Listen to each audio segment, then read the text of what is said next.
مسجد مرثیہ خاں ہیں کہ نمازی نہ رہے. یعنی حیرت کی بات ہے، لوگ کہتے ہیں جی ہر جگہ رش ہے.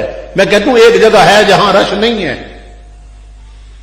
بے غیرتی کے اڈوں پہ رش ہے، سینما ہالوں میں رش ہے، ہوٹلوں پہ رش ہے، شاپنگ مالوں میں رش ہے، بازاروں میں رش ہے، کچہریوں میں رش، اسمبلیوں میں رش، ہر جگہ رش ہے. مگر ویران ہیں تو خدا کے گھر ویران. مسجدیں ویران پڑی. سینما ہال پہ نا ٹکٹ لینا پڑتا ہے، لیکن وہاں کیوں اور قطار لگی ہوتی ہے. مسجد میں آنے کے لیے کوئی ٹکٹ نہیں ہے، مگر یہاں کوئی قطار نہیں ہوتی. سینما ہال میں قطار لگی ہوتی ہے. ملک بنا ہے کلمے کے نام پر، ملک بنا ہے حضور کے نام پر. مگر حال یہ ہے کہ مسلمان سینما ہال پر قطار لگائے ہوئے ہیں اور ٹکٹ خرید کر فلم دیکھنے جا رہے ہیں. مسجد میں قطار نہیں لگی، کوئی ٹکٹ بھی نہیں لینا پڑتا، کوئی خرچہ نہیں ہوتا. مگر امام الانبیاء کے غلاموں ہم کتنے احمق اور بے وقوف ہیں کہ ہم پیسے دے کر جہنم خریدتے ہیں، مفت میں رب سے جنت لینے نہیں آتے.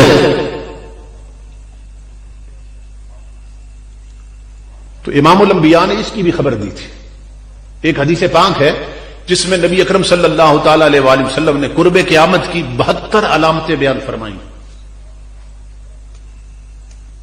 اس میں سے میں صرف 3 علامتیں یہاں ذکر کرنے لگا کہ جب قیامت قریب ہوگی اس وقت میری امت میں 72 برائیاں پائی جائیں گی. 72 برائیاں، ان میں سے میں صرف 3 لینے لگا ہوں. حضور نے فرمایا اذا صورت المساجد وطولت المنائب. امام الانبیاء نے فرمایا کہ جب مسجدوں کو بہت سجا دیا جائے گا،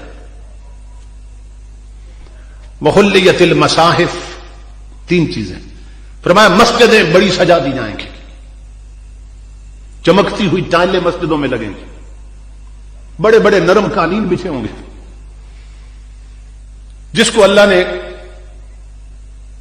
دولت دی ہے، کوئی کہتا ہے مسجد کی قالین میں بچھواؤں گا، کوئی کہتا ہے محراب کا سارا خرچہ میرے ذمہ ہے، کوئی کہتا ہے کہ مینار میرے ذمہ ہے، کوئی کہتا ہے ساؤنڈ سسٹم میرے ذمہ ہے.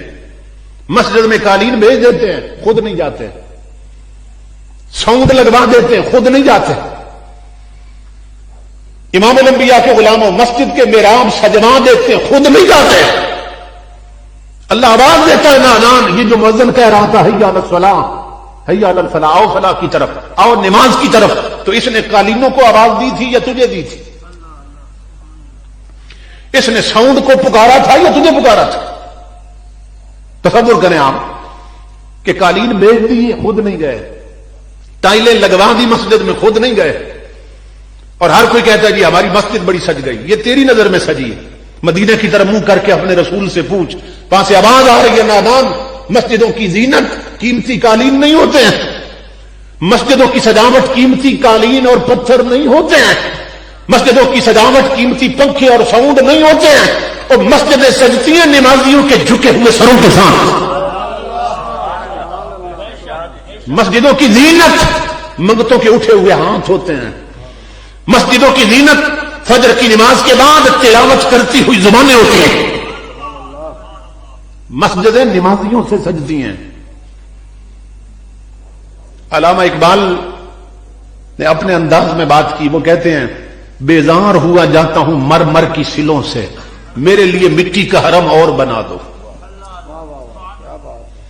اب کعبہ شریف کے سین میں نا ٹائلیں لگی ہیں نا، نیچے پانی چھوڑا گیا، تو اقبال کہتا ہے کہ یہ ٹائلیں ہٹا دو یہاں سے.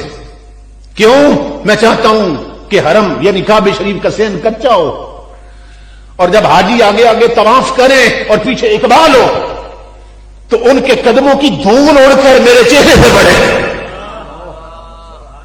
اب تو گرد وہاں دیکھنے کو بھی نہیں ملتی.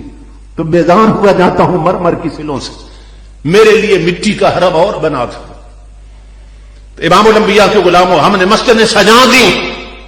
میرے ابا جی رحمت اللہ علیہ فرماتے تھے ایک وقت تھا مسجدیں کچی تھی مگر نمازی بڑے پکے تھے.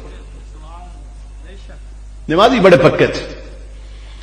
اور اب زمانے نے یہ حال، یہ رنگ بدلا ہے کہ ہر جگہ مسجدیں پکی ہو گئی، نمازی کچے ہو گئے.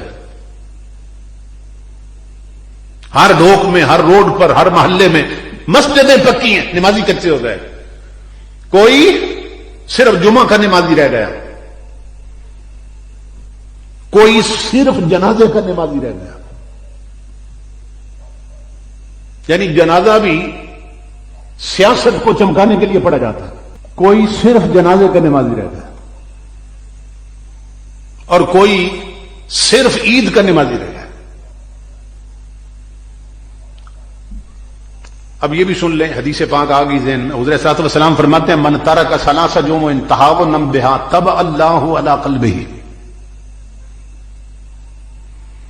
فرمایا جو اپنی سستی کی وجہ سے، میرا غلام، میرا امتی صرف 3 جمعے نہ پڑھے، صرف 3 جمعے چھوڑ دے اپنی سستی کی وجہ سے، اللہ رب العزت اس کے دل پر بدبختی کی مہر لگا دیتا.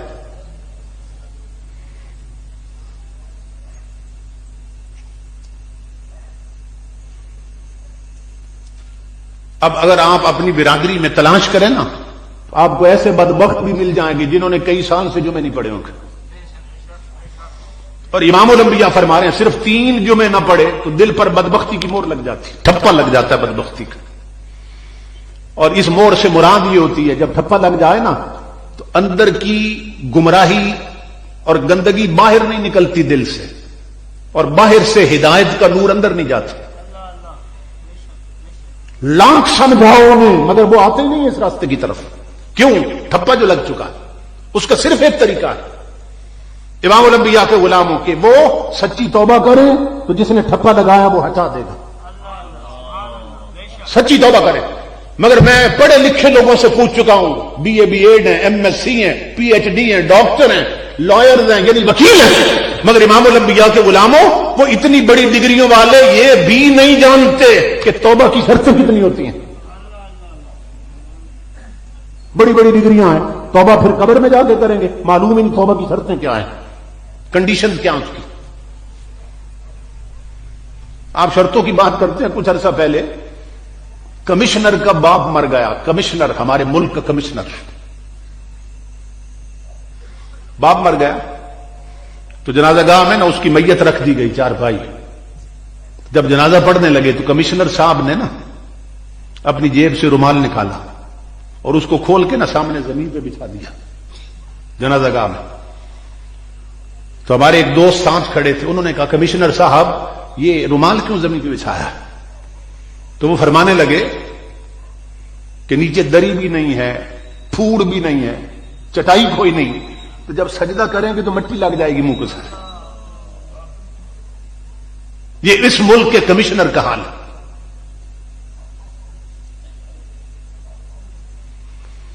جس بدبخت نے آقا کی شریعت، نبی کا دین اتنا بھی نہیں پڑھا کہ اسے معلوم ہو کہ نماز جنازہ میں سجدہ ہوتا ہے کہ نہیں ہوتا ہے. اور وہ جو آگے میت پڑی ہے نا باپ کی، وہ اب چیخ رہا ہے اپنی بدبختی پہ، مگر اس کی چیخیں کون سنے؟ وہ ہے ہی دوسری دنیا میں.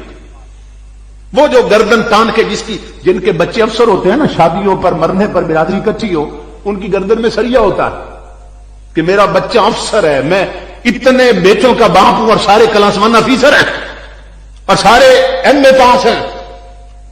اب اس بدبخت کی میت چیخ رہی ہے کہ او کمشنر کانچ، میں نے تجھے انگریز کی تعلیم بعد میں دی ہوتی اور تیری گھٹی میں نبی کا قرآن پہلے رکھا ہوتا.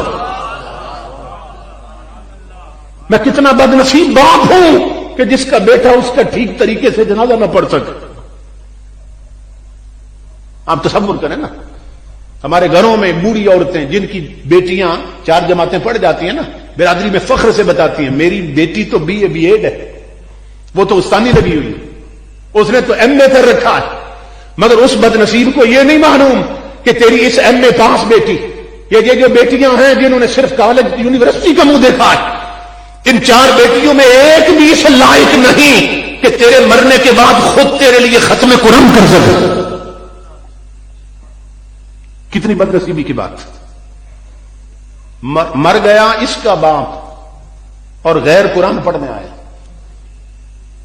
مر گئی ان کی ماں اور قرآن ٹھیکے پہ پڑھایا جا رہا ہے. حیرت کی بات. اس لیے میرے آقا کے غلاموں، ان جلسوں کا مقصد صرف یہ نہیں ہے کہ کانوں کی لذت پوری کریں، کانوں کا چسکا پورا کریں اور گھر چلے جائیں. مقصد یہ ہے ان پیشانیوں میں سجدوں کا نور بھرو، ان پاؤں کو مسجدوں کے راستوں پہ چلنے کا عادی بناؤ، اپنی بہو بیٹیوں کے ہاتھ سے رومانٹک ناول اور ٹچ موبائل چھین لو، انہیں سیرت فاطمہ زہرا کی کتابیں پڑھاؤ.